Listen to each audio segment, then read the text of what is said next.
What's going on, guys? Welcome to Boost Motorsports. Behind me, I've got this 2026 Dodge Charger Scat Pack with the 6-pack Hurricane HO engine. Comes factory with 550 horsepower, and we are entered into this year's Roadkill Nights Grudge Match, and it's going to go down Pontiac, Michigan, August the 8th. And if you guys haven't seen it before or heard of it, go check it out. It's put on by Dodge. Dodge essentially sent us, and when I say us, it was me and 7 other competitors, so a total of 8, got one of these cars, and we got about 45 days to turn it into a race car. So if you guys haven't been following along, I've been posting a lot more on the short stories just because editing, and I'm a one-man band over here for the most part. So between working on the car, trying to edit, trying to get all the parts, pieces, companies, sponsors, everything on board, it's been a lot. So you guys probably saw that I teased kind of the setup on Instagram. And I did tell you guys in one of the previous videos, I'm not sure what order these are all going to come out. I have been filming, so I'm not going to stay totally tight-lipped. I'm going to show you guys what I did to get ready for this after the competition is over, so then you guys can gain and benefit from all the development I've been doing. But I got some really cool things in the works, and I will guarantee I'll put money on it right now that nobody else is doing the stuff that we're doing here. So but yeah, I'm going to show you guys kind of the stuff that I feel like I can release without giving too much away. So it probably looks a lot different. I don't remember when the last time I picked up the camera was, but I'll kind of run through some stuff with you guys. So this is the engine that was originally in the Viper. I took it out. I literally tore it down to where there was just the block and the crank and everything else was out of it, and then I rebuilt it. It was running, driving, and everything, but I did some stuff internally to this engine that is going to make it better, stronger, more capable, all that good stuff. Also, I got to give myself a pat on the back. I developed this turbo kit last year for the Viper, and I had to really squish everything in super tight to the valve covers and to the cylinder head so that it would fit in the Viper. And check this out, it's almost as if I couldn't have planned it any better. I've got like a finger gap, and it's hilarious even because the exhaust scroll here has like half an inch, and then as the strut tower steps out, so does the bigger compressor housing, and it's like, it looks like it was meant to be. So super happy with that. You also notice this piece. This is a Vargas turbochargers technology intake manifold. So this is a billet intake manifold. It does come, there's an option if you want port injection. These engines are obviously direct injection, but you can get supplementation port injection. So if you look down there, you can barely see it because they did a really good job at this, but there's actually a fuel rail right here. I got injectors on the way, so it's kind of just sitting here mocked up for now, but it's only got like 2 bolts in it. But then the throttle body will bolt there, and then it's got a fuel rail, and the attachment comes off the back, which you can see right there. And they actually supply all the fittings, hardware, and everything so that you can tee into your factory line. You don't technically have to run a new line, which is kind of cool. What else have I got going on that I can share with you guys? You're probably noticing the wire. I didn't really mention anything on the wire. So I wanted to clean up the wiring harness, the factory wiring harness, and I'm going to flip things. So originally this wiring harness was intended to flip off to this side and go to the factory computer. I want to flip it this way. If you guys want to know what happened, everybody keeps bugging me about what happened to the engine last year. With all the wiring and stuff right here, on the factory turbos, they're all electronically controlled, and the wiring bundle that came through here had a bunch of pigtails on it. Our HPT was pulling so much vacuum and a negative pressure right here that it sucked one of the connectors in, and it chewed up the impeller wheel on it. So I had to send it to HPT. HPT is one of the best in the business. They rebuilt it. We kind of all laughed about it, and yeah, we went about our way. That's what happened, and that's why I wanted to redo this. The other thing too is I wanted to take everything out that way just so that doesn't happen. I've got more room for an intake that we can route through here however we please. Just a lot more opportunity for some cool stuff to happen. So yeah, I'm getting this kind of reconfigured, and this is going to go through here. Plus it'll look a lot cleaner because there was all sorts of crazy wiring going everywhere. So by the time this is all said and done and rebundled, it'll be a nice clean harness that comes through here, and you guys will really like kind of the outcome of that. And it keeps everything away from obviously the heat of the turbo and whatnot. What else? You guys probably see this massive front mount intercooler. So I'm getting things mocked up right now, and that's why I decided to pick up the camera. Originally I was going to run the factory radiator, which you can see over there. but it was occupying this space, and this was the post for it. The radiator was essentially right here, and as I tried bringing the intercooler forward, it was getting into the bumper. And if you look at the bumper, I can show you guys in a second, but it sweeps down to where it almost meets that aluminum cross brace right there. So if I went here, I would have had to chop off the whole bottom of the bumper, and it would have looked really weird, so I didn't even bother doing that.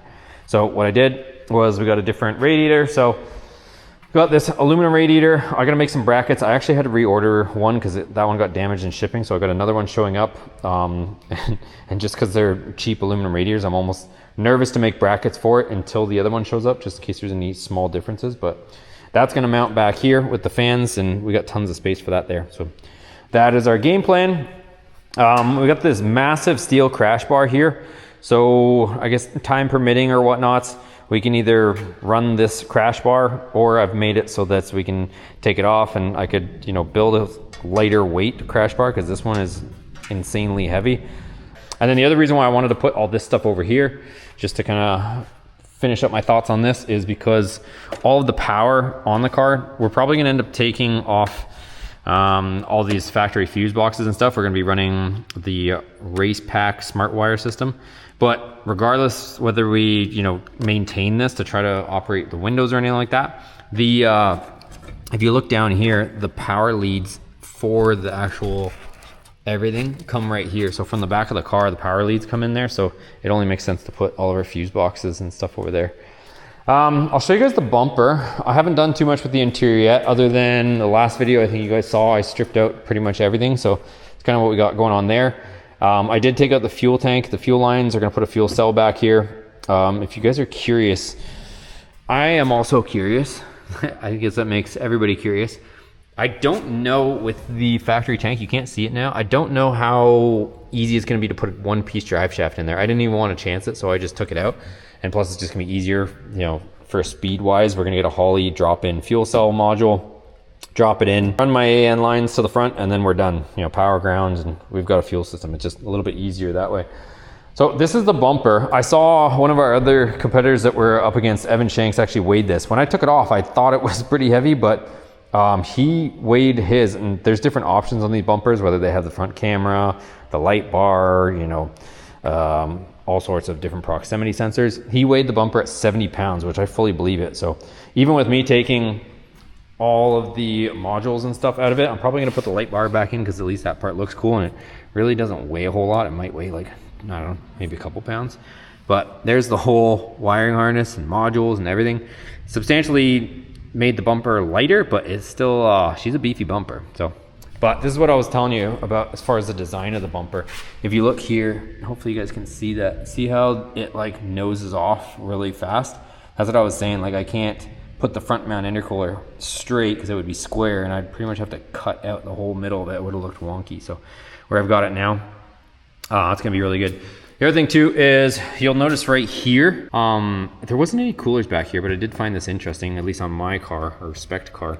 You'll notice that this is all, you can see the blue towel that I have this laid down on. So this is actually open. If you go on this side, this one's completely closed off. So I found that a little bit interesting. I don't know if everybody's car is like that or if there's a reason for it.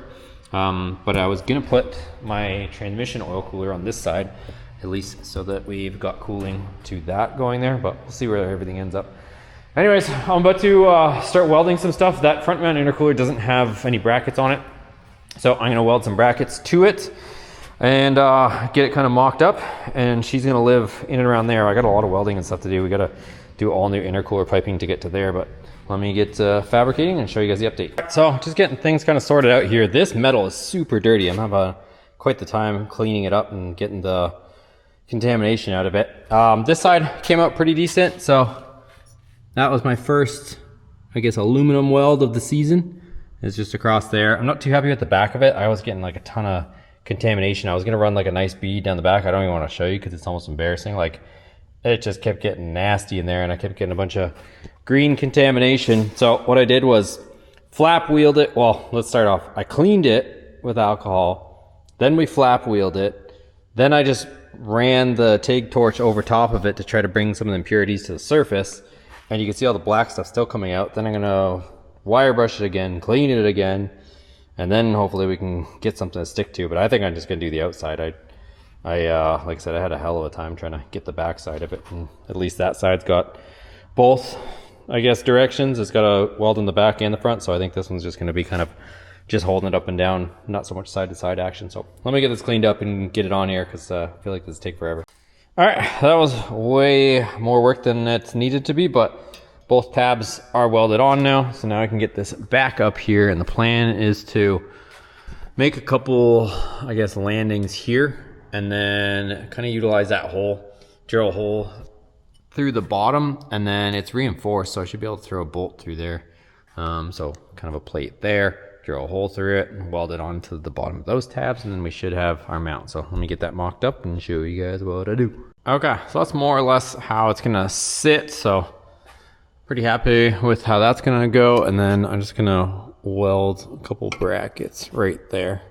So not much, maybe a couple inches across, just to catch that hole, and then we can bolt that to that plate, put a bolt there, and then she should be solid. All right, so me and Matt are working on getting this dash pulled. So we moved the car forward so we can fully open both doors, and I'm gonna show you guys the stuff that we're working on. So there is this bolt right here, right next to your brake booster, right above your steering column, and that goes through there. So we gotta remove that one. And then as we come around here, pop off the A-pillar cover, you got this set of wiring here, and then also this antenna wire that you have to unplug, and that goes down with the dash, so that's off as well. Now we're gonna pull the airbag and the steering column. So the airbag is out. Let me show you guys. That comes out, and I'll make a separate video for you guys eventually, but it comes out with the two tabs, and then what was nice is there was one connector. Instead of having to undo, there's now 3 on there. It was just one connector that came out of the clock spring. Then we got the A-pillar covers off. That one has like a weird bungee cord on it. I think this is a pre-production, so I don't know if yours will have it, but there was like a bungee cord that we couldn't figure out how to get off. And then next up, this whole thing is all speed clips. So you have to pop all that out so that we can start taking out the instrument panel, because there's screws behind. So me and Matt figured this out, and we carefully popped all these out, and now I think she's free. So the top of the dash is all one panel there with all speed clips, and then it exposes these screws here. So we'll keep you guys posted, but we're learning with you guys on how this all comes apart. There's a lot of different intricate pieces. Like, I don't want to break them, but a lot of this stuff I think comes apart in little separate sections, not just one takeaway, because we're trying to get to it like the last generation, where you can take these bolts out and take the whole dash out. It does say we have to take out the steering column, so that's what I'm kind of working on in order to get the dash out. So we'll see how we get this whole thing out. So we got the screen off. There was this one screw there, then the speed clips, and then this pops off, and then there's 2 Phillips on the top, and then there's 2 cables, which I'll show you guys once I get it out. All right, so here's the screen out. It's got fingerprints on it, but she's in otherwise a mint shape. So those are the 2 connections. So this one here, the small one, there's like a little white latch you have to pull back, and then you have to really squeeze it to get that out. But and then here's the 2 screws I was talking about, Phillips there and a Phillips there, and then it literally just, it's got posts on the bottom, and it just slides up and out. All right, we are taking out the center screen on this new LB charger. So there's a little panel right here that goes in here, that pops out, and that reveals 2 Phillips screws here. And then on this side, you have to take off some paneling, and then you'll see 2 Phillips screws there. And then this should come out, so let's remove those. All right, so then you'll feel some speed clips, and then we just got 2 cables, an antenna wire and one right there. All right, there's the 2 cables, and then the screen is off. So those are the 2 speed clips right there. All right, so steering wheel, once you get the airbag out, it's fairly straightforward. It's just a 24 mil nut, and it's not pressed on, so just take this nut off, and then the wheel slides off. Underneath, you're gonna see this cover. So this just pops off, nothing special to it, it's just some clips. Pop that guy off, then you're gonna see this, and then you're gonna have 4 Torx screws that hold this cover with this whole thing on the back, and this Has a bunch of screws on it, 3 speed clips across the top, and then it's also underneath this one. So whether you want to take that one off or not, it's up to you, but that goes under there. And then this presses off the back with clips. Then you're going to reveal this screw, and once we get that off, this clock spring should come out, and then we can get to all the wiring connectors and flip this around and unplug them. All right, so it's off. So it was just that one screw. It kind of has this little clamp type deal, but I didn't have to tighten that up or adjust that on mine. Just slid right off. And then you got this connector and then that other one there, just basic connectors. You just squeeze them and they pop out. So clock spring is out. So we just finished getting this whole panel out for the airbag. On one hand, it's kind of cool that you don't have to replace the entire dash pad, but on the other hand, if you guys don't know what you're looking for, it's a little interesting. So all these speed clips, but you'll notice right here, there's one screw. The airbag stays attached. There's 4 nuts on the bottom here. Remove those, your 3 plugs for the airbag. And then on the front side, there's also 3 screws there. So that's how this thing comes out. And then just pry carefully, and then this whole thing comes out. But yeah, right where he's pointing, that's where the screw is that faces downward. All right, a little progress update. We got just into the swing of things and we went crazy. So complete dash HVAC box is out. We finally figured out how to get that. There's a lot of hidden hardware. I tried to show you guys as much as possible, but even then some. There was somewhere we couldn't even see, so to get a camera in there was gonna be a little bit hard. We also took out the headliner because we couldn't take out the body harness because there was plugs that went up and into the headliner. At least that's what we were finding. And then we haven't taken this just out yet because we got to roll it forward, because you'll notice right there, those go in and down. I think there's some sensors for the fuel stuff, and I think a charcoal canister or something on that side. And then there was some body control modules. There was modules everywhere. There was another module, I think a camera module by the passenger feet, everything. And then there was modules up here behind the mirror. So those are all disconnected. And then Matt got most of this out. So we got, I think that's our amplifier, I believe, back here. And then again, this goes to the floor. I think this goes to the rear bumper, if I had to take a guess, or maybe the tail lights even. But yeah, those go through the floor, so we can't take that out just yet. The hatch, those 2 wiring harnesses you can see there, they go into the car. And then what we're working on right now is getting this off. I'll show you guys this in a second, but I went ahead, pulled all the wiring harness up on the driver's side. And then right there, it goes through the firewall. Disconnected that, took off the connector for the brake module, because there's a whole computer, as you can see here, on the brakes. Runs across the firewall, so we got that all ready to go. Factory computer, you can already see, was out. Disconnected all that stuff. And then over here, we've got 2 feeds from the back of the car. So these 2 right here, they're feeding the factory fuse box, these 2 positives, and then these 2, even though they're black, they go over across here. One goes to alternator, one goes to the starter. So we're probably gonna repurpose these big cables, but we'll at least take them off this factory fuse box because we don't need this at the moment. We're gonna keep everything intact. Also, you can see, I guess there's heated windshield connector, so we'll disconnect that. Not gonna break that connection, but we'll at least disconnect it there. And then there's another one here. You can see this goes through the firewall, and then you can see the plugs dangling down there. So we'll have to get that all sorted out as well. So we're working away, but almost free of all the factory wiring, so we can start on our race wiring. Another little progress update for you all. It's just been crazy. So let me update you guys where we're at. So we got the intercooler mounted, and then the radiator is now mounted as well. So made up these custom brackets here. You kind of don't even notice them. We kind of just made it super, super clean. So, and then our brackets come off of this aluminum down there, and they pick up the feet off of there. So there's that. And then we've got rubber feet on the bottom, just so that everything is isolated and good to go. We got a nice gap through there, and then a ton of good clearance all through there as well. And then what else can I show you?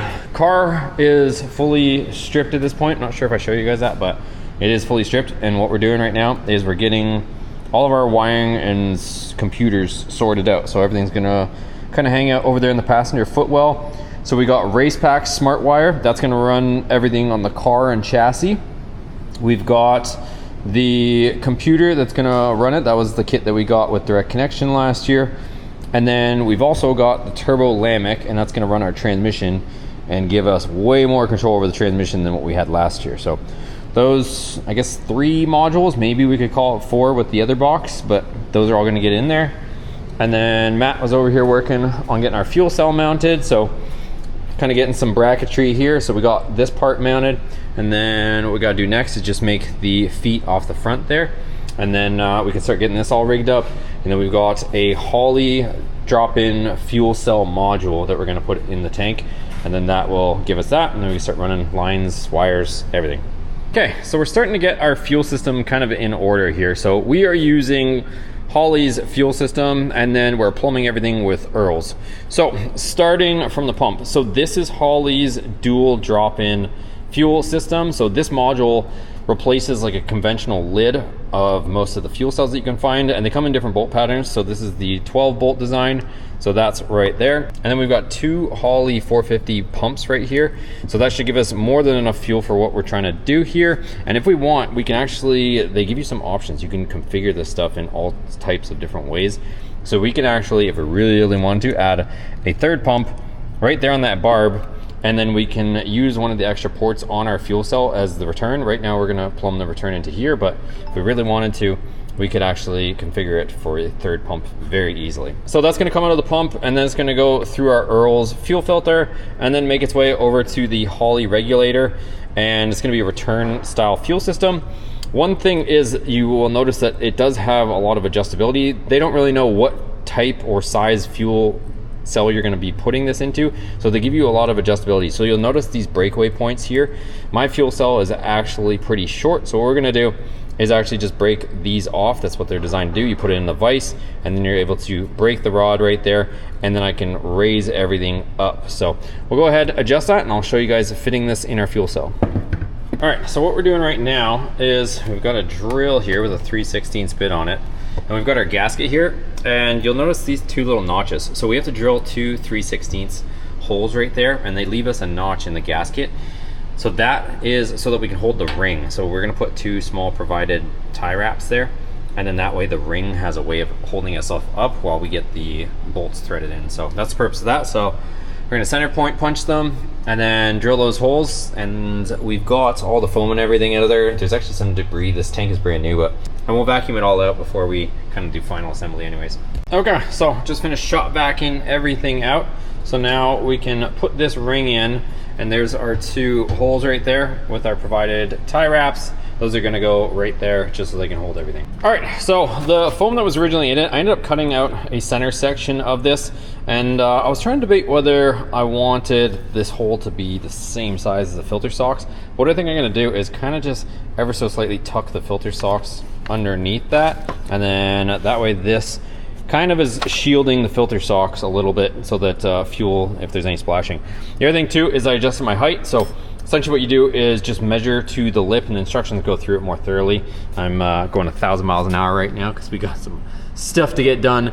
But from this lip here to where the bottom of your socks are, not the socks on your feet, but the socks on your filters, that's what you want to measure. So you want to make sure it's the same height. Might be a little bit of a difference of opinion whether you want these to be like bottomed out on the bottom of the tank, or if you want them, you know, up a hair. I'll leave that up to you guys. Do factor in that the gasket is gonna hike this up, you know, maybe 1/8 of an inch. So if you want to factor that in.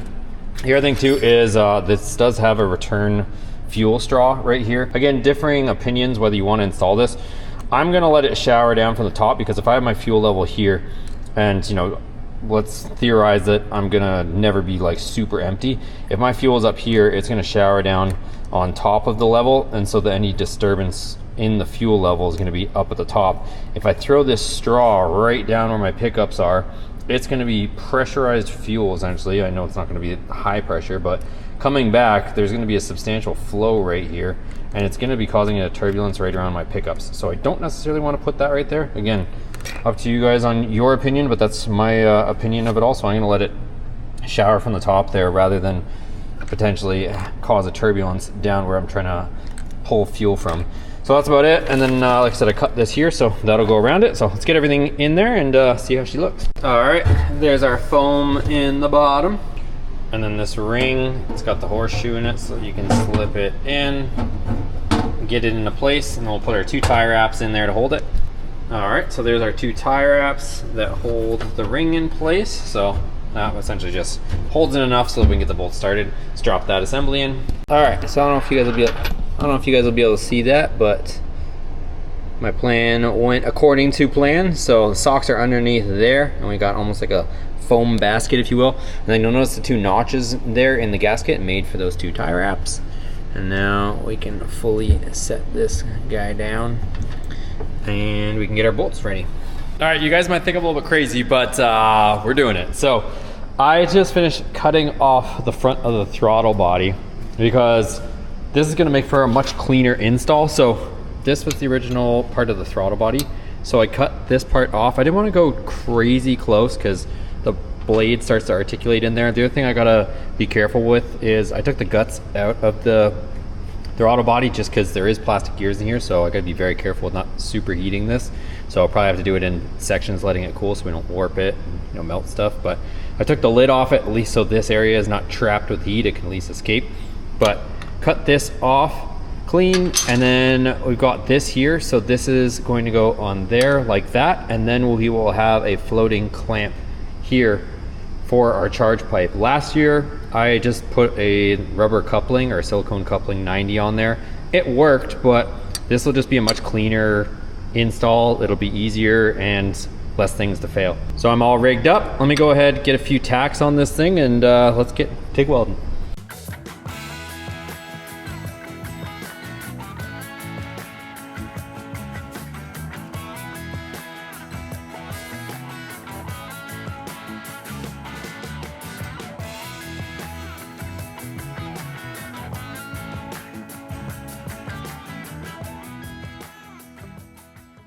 All right, so we've got that welded on there. It would be nice to get like a nice steady bead all the way going, but I really wanted to make sure I didn't overheat the thing. And then it was kind of funny because it had those little like almost threads in it.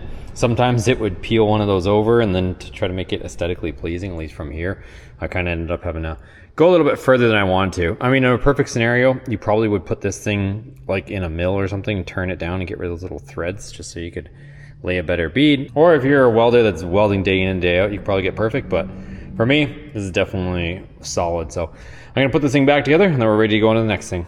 All right, so just getting the fuel system kind of sorted out and mapped out as far as where I wanna run everything. So we're gonna use that pre-existing hole right there. We're gonna come through with our feed and return, and then there's this nice channel here. We can go up over here, that way we can still remove the cradle and everything's good there. And then it's gonna be behind this main member on the cradle. So, you know, if you blow an axle or anything like that, it's gonna be protected up there. And then it's gonna come out through here. We'll put a P-clamp right there, and it's gonna be P-clamped throughout. And then what I'm thinking is right here, this nice little area, that's where I'm gonna mount my Earl's fuel filter. And then we're just gonna stay right next to this right here. So this is all of our power cables right next to here. It'll run through, up, and then there's our regulator right there. And since the exhaust and everything is on this side, everything's away from the heat source and whatnot. So I think that's a good plan. Let me start getting working on it. Okay, so I've made my marks here on the hoses where I want them for my feed and return. I'm gonna go through there, and then we'll dress them all in as well as P-clamps, but at least the hoses are where I need them to be. Pretty crazy. I didn't think I was gonna use up this car, just so you guys know like how big this car is, if you can't already tell just by the length looking at it here. I ordered a 20-foot length of 10AN hose, and actually this is a fresh 20-foot length as well. And look at that, we are chewing up the whole 20 feet from getting from that firewall back to here. So this is definitely a large car, and we're getting it done. So let's go ahead and make those hoses up, and then we can start getting things dressed in. All right, so I flushed out the fuel lines and got them roughed in. So this one goes down there, that's our feed, and then our return goes right there. So those are all kind of situated up and in there, should be good to go. I might, mess with the routing just slightly, but for the most part, they are good to go. And then back here, we got our 10AN feed, our 8 return. those are actually tights, ready to go. Got a couple P-clamps on there, dressing everything in. Now, I'm gonna go ahead, there's a bunch of wiring still to do, but I'm gonna focus on more plumbing stuff right now. So I still have to put a vent on the tank. I'm not sure exactly how I wanna do that just yet, but we'll figure that out when we kind of get there. So like I said, I wanna mess with plumbing stuff. So I've got these lines here. There is a lot of plumbing going on these engines from the factory. And a lot of it does serve a purpose. Some of it for, you know, racing purposes. Necessarily we don't need it. But you'll notice these two here, and I've already altered them, and I kind of want to show you guys what I was planning on doing. Last time I just ran these two to a T and then ran it off over here and then tied it in with this one. This year I want to clean that up because I just had rubber hoses with, you know, barbed tees everywhere. So what I'm going to do is I started to mess with this, but I'm not super thrilled with the way this one is kind of coming out. I think what I'm going to do is just to clean this up a little bit. I think this one doesn't necessarily need to go backwards. So I'm gonna cut this off down here a little lower and then try to stand it up and then shoot this 180 down, and then it's gonna route into here. We'll do a nice T there, or Y fitting. Then it's gonna come into this T. And then this piece over here, I'm actually gonna tap the top of the water neck and then put in a fitting there, and it's all gonna tie into there. That way it can all bleed. And then when I actually bleed the system, I might crack a couple of these lines just to make sure we got coolant and any air pockets are dismissed. But these are cooling. There's water jackets that go through the cylinder head because it has integrated exhaust manifold. So we definitely want to make sure this system is burped accordingly so that cylinder head stays cool where it needs to. All right, so I got that little water neck the way I want it. So I'm pretty happy with that. Got that piece there. And then if we work our way over here, it's an absolute disaster in the shop right now, but chaos mode. I've got a little over two and a half weeks to get this car ready to race. So I took the water neck off, and then I'm gonna drill right in about here. We're gonna drill it, tap it, and then my water fitting will be here. There's plenty of meat here to be able to grab there, so I'm not worried about it. Worst comes to worst, which I highly doubt, is I could always weld a bung on here to the aluminum, but I honestly think this stuff is way thick enough to be fine. So we'll drill it, tap it, see how much meat we got there, but I think we'll be fine. If not, I can always weld the bung on. So let's drill and see what happens.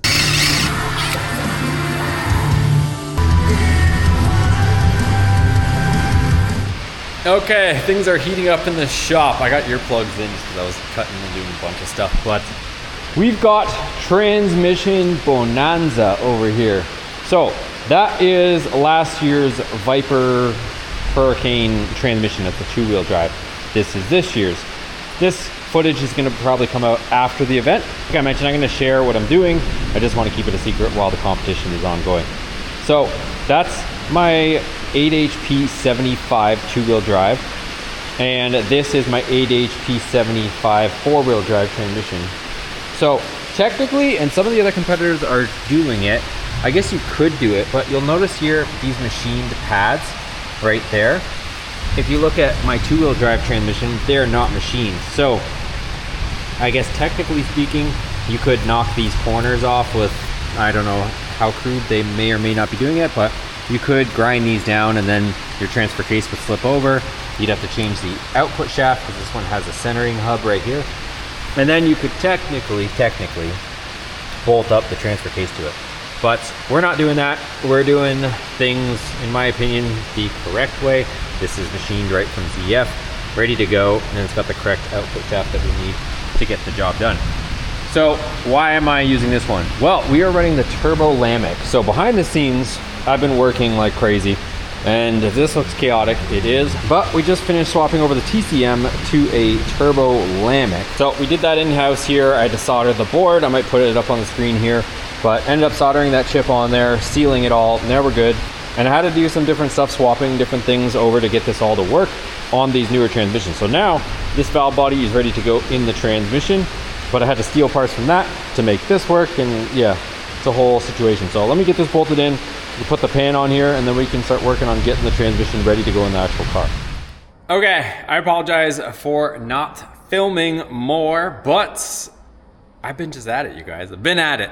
And I want to take a second to thank a couple of my buddies, Matt and Josh. They have been coming over pretty much every weekend and giving me a hand with everything that I need a hand with.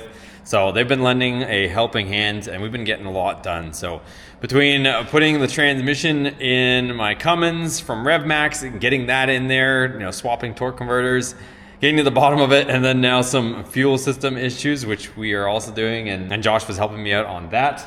We've been knocking out a bunch of stuff. So let me get you guys up to speed. I got my welding helmet on right now. I decided to grab the camera while what I was TIG welding cools down. So I was TIG welding my intercooler piping over here. So starting to get pretty good at the welds, you can see there. So I was just been knocking it out, getting it done. I mean, we don't really have a ton of time aesthetically to be perfect, but I ended up doing these first, but these came afterwards. So I had the Granatelli floating clamps. Those I had to weld first, but as I like get more time on the welder, they're looking pretty decent. And then I made sure to try to make them look as good as possible where you're gonna see it. But anyways, that's that piece there. Show you guys kind of what we're working with here. So that intercooler pipe goes all the way through this factory hole. I didn't have to cut any of the chassis. Goes through there, meets up with our HPT turbo. And then you can see the intercooler there. And then this one also got that one, Granatelli clamp as well, floating clamp. Got that through there. I had to do like kind of a weird cut through there. I'm not super excited about how that little part came out, but either way, it's gonna be strong. It's just, I had to put like a weird pie shape cut in there for some reason to get it to kind of arc over to where I needed it to. I couldn't just put 290s on it. I don't know, it's just the way it worked out. But the bracket down here, that holds my transmission cooler. So you probably can't even almost see it here on camera, but that's what that is. And then I got to finish making the pipe going over there. So once that cools, that's one section all the way to there. That should be done. Did some stuff with the cooling lines because I wanted to clean all that up. We got this thing wire tucked. I got the fuel system in. I got my upper radiator hose, my lower radiator hose. That's all done. And then Matt spent a ton of time in here helping me out. And we've got all of our modules mounted. We've got the race pack back there. We got the turbo Lamech over there. And we got the Motec over there for our engine. And then we started making up the dash and the switches, our race pack panel right there. So that's gonna have a bunch of stuff on there as far as running the vehicle. I've got some other stuff. We got the turbo Lamech. It's gonna be running our transmission. And I got the DCT shifter. That thing is going to be so badass, you guys. I'm super excited about that. We're gonna have a sequential style shifter in this thing where we can just bang gears. So it is gonna be absolutely nuts. So that's all that. And then the fuel system, that all got plumbed in. We're all good there. So we got our Holley in tank. Matt finished up the wiring for the tank. So that's all that. All these wires that are kind of laid about. I'm waiting for the connectors for the taillights so that I can wire all that stuff in. So we'll wire that in the taillights, a running light, and then I got to get the connector there so that we can make the light bar in the trunk work. That's most of that there. I still got to mount my AEM digital dash, so that'll go right there. I got all the wiring kind of ready to go for it. As far as like hood vent, I know some people are kind of, you know, asking about hood vents or not. I don't know that I'm necessarily going to do it. It's just that was the exhaust from the Viper. Worst comes to worst, I can run it if I need to, if I run out of time to make a different exhaust. I feel like everybody is kind of jumping on the hood dump bandwagon. Not that I was the first to do it by any means, but I feel like everybody is doing that. So I want to see if I can do something different, but it's just time permitting. So we also weighed the vehicle. I'll put that story up here. Okay, we got our 2026 Dodge Charger Scat Pack, and Proform just sent us their wireless scales. So we are gonna put this thing on the scales and see what she weighs. Let's go. Batteries are included and they're all labeled. Left front, you got right front, left rear, right rear. So let's get them all in their respective positions and then we'll turn the unit on. Okay, so we got all the scales in place. We're gonna let it down here and see what she weighs. Ooh, what are the guesses? I was so close. 3,300 pounds. What do you think? I said 34, so I'm not that far off. Comment down below. What do you guys think this thing would weigh? I think right now this might be the lightest 2026 Dodge Charger yet. So transmission is in, transfer case is in, drivetrain is in. We don't have fluids in it, but that is a light car.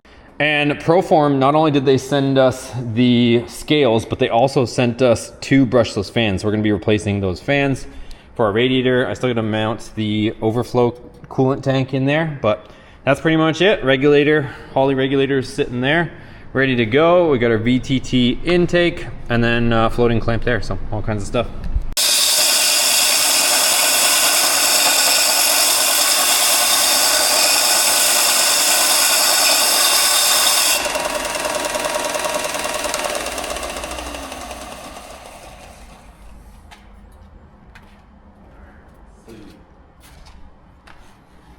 That's the moment of truth. Moment of truth. Trying to get this fit up. This thing is hot though. Let's see. That is pretty dang close. We got a little bit of trimming. I think we should be in the business. All right, next morning, and I stayed up till 11 o'clock last night, welding everything, and this was the result. So I don't have the actual clamp on there, I just got the collar, but that goes through there nice, comes down through there, across, and then over here, and then the Granatelli clamp finishes it off right there on the throttle body. So what I'm doing right now, we've got Granatelli's new Viper blow-off valve, so you can see there where they got the idea there. And it's got this crazy Viper head looking tooth in it. I'm wondering how crazy this is gonna sound, but we'll find out soon enough. And then what I did right now is just got the flange. They give it to you so that it's kind of, you know, made to fit. So I just ran it on the belt sander a little bit, got it so that it's a beautiful fit. I was deciding whether to put it dead smack straight up and down like that, or kind of throw it on this angle. I think I'm gonna throw it on the angle because it'll show off the little Viper teeth thing. If I put it straight up and down, you'll never see it, but if we throw it on an angle, you'll kind of have a cool visual. So I think that's what I'm gonna do. And then the other thing that I'm doing is, this was last year's pipe from the Viper, so I put the map sensor here, and I had to make a block of aluminum to get it to work. So there's our blow-off valve, and you can see the map sensor right there. So if we go over here, I just finished getting myself a nice little block of aluminum, just kind of getting it tailored in, and then I'm gonna end up drilling the hole for the map sensor, tapping this so that it has the correct threads to house that, and then we're gonna weld this block on there and drill it straight through. So that's the other thing that has to be done. So let me get to it and get that on, and then our intercooler piping should be done. All right, check it out. So it's the same day, but later in the night, knocked out a bunch of stuff. So we got the Granatelli blow-off valve there.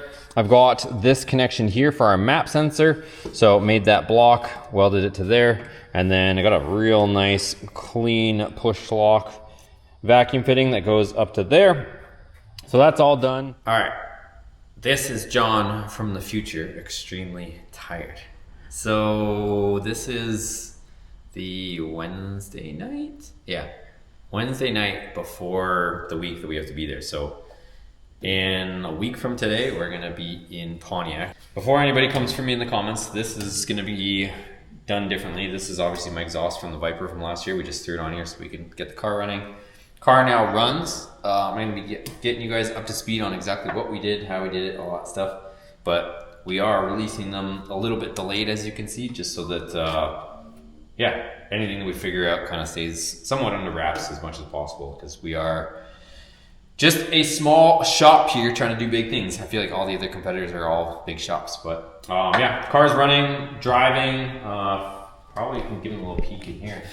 So you guys will see this all on future videos, but we've got the race equipped seats in there. We've got a race pack. We've got our sequential shifter in there. We've got the AEM dash. We've got our smart keypad over there. We've got a lot of stuff in this thing. So it's gonna be spicy, I'll tell you that much. But as always, it's gonna come down to crunch time. Pretty much every one of the competitors is like right down to the last minute. But we've got a running, driving car, and it's gonna be a monster. So yeah, if you guys don't know though, Roadkill is like a 3-part series. So there's the race on Woodward. Then there's also, we have to submit a quarter-mile time in September, and then I think the finalists go to Vegas at an NHRA race. So there is 3 races technically. It's like a point system, so it's not just like a one and done like maybe the past has been. So there is that. So either way, we're going to make it there. We're going to have a strong showing on the first race, and then it's only going to get spicier from there. So thanks for watching. Subscribe if you haven't already. See you guys in the next one.